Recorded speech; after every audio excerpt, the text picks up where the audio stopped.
Hi, I'm Jai Tyler, I'm an artist, and I've been invited to make a 10 by 10 piece of work inspired by one of the October Gallery artists. So today what I'm going to do in this video is I'll talk you through my inspiration and then 3 different techniques that I use to make pieces of work. The good thing about these processes and what I've tried to do is test out ideas that anybody can do. So if you're one of those people that thinks, I can't make art or I've never made a piece of art before, as long as you can write a sentence or even scribble a line if you're working with younger children, then you'll be able to make these pieces of work. They're really simple. The first process I'm going to talk you through is something using a free app that I found that you can use on your phone or an iPad. The second piece is using items found around your home, writing and thinking about how you can push that a little bit further and abstract them into kind of images. And then the third technique I'll show you is how you can use an aluminium can and press into the surface, open it up and press into the surface to create marks. So let's get going.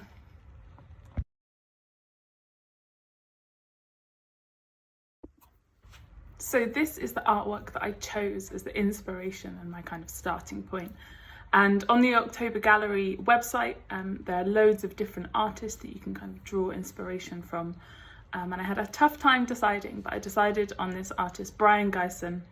And what really drew me to his work is the way that he takes something quite simple, a piece of writing, and sometimes a simple pattern, and layers it and repeats it in different ways. And I think this really transforms it from something just a piece of written script into something far more interesting. So this was my initial inspiration and my kind of starting point for making work.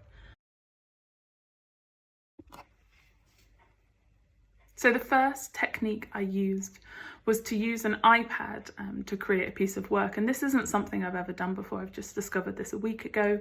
We're currently in the coronavirus lockdown. So I'm trying to find new ways to make work. So this app is called Adobe Sketch. It's available for free and it allows you to kind of draw and paint using different brushes that replicate real art brushes. And so you can see what I did here is I just created a new canvas and I wrote out a phrase using the same colour palette that Gysin used in that kind of print that was the inspiration for the work.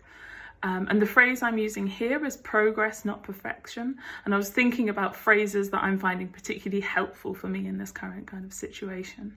So I just wrote that out really simply using the same colours as Gysin uses. And for me, this kind of worked. There was something about it, but it felt far too much like a copy. It just literally looks like a replica of his work.